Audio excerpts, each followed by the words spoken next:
നമുക്ക് വിജയം കൈവരിക്കാൻ സാധിക്കും. ഈ മണ്ണിൽ വീണ്ടും പ്രധാനമന്ത്രി വന്നിറങ്ങുമ്പോൾ നമ്മൾ അദ്ദേഹത്തിന് ഒരു വാഗ്ദാനം കൊടുക്കണം. ഈ കേരളം പിടിച്ച് ഇന്ത്യയോടൊപ്പം നമ്മൾ കൊടുത്തിരിക്കും എന്നുള്ളൊരു വാഗ്ദാനം നമുക്ക് കൊടുക്കാൻ സാധിക്കണം.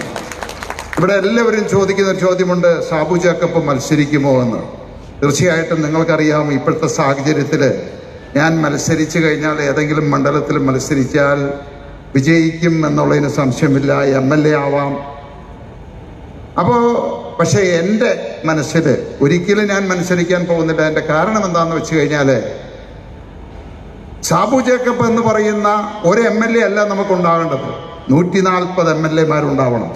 അങ്ങനെ 140 MLA-മാരുണ്ടാവണമെങ്കിൽ എല്ലാ ആളുകളും മത്സരരംഗത്തേക്ക് പോകുമ്പോൾ അവിടെ നിന്ന് അതിനെ നിയന്ത്രിക്കാനും നിർദ്ദേശങ്ങൾ കൊടുക്കാനുമായിട്ട് ഒരാളുണ്ടാവണം. അതുകൊണ്ട് തന്നെയാണ് ഞാൻ മത്സരിക്കേണ്ട എന്ന ഒരു തീരുമാനത്തിൽ മാറി നിന്ന് ഇതിനെ നയിക്കാനും നിർദ്ദേശങ്ങൾ കൊടുക്കാനുമായിട്ട് മത്സരിക്കേണ്ട എന്നൊരു തീരുമാനത്തിലെത്തിയത്.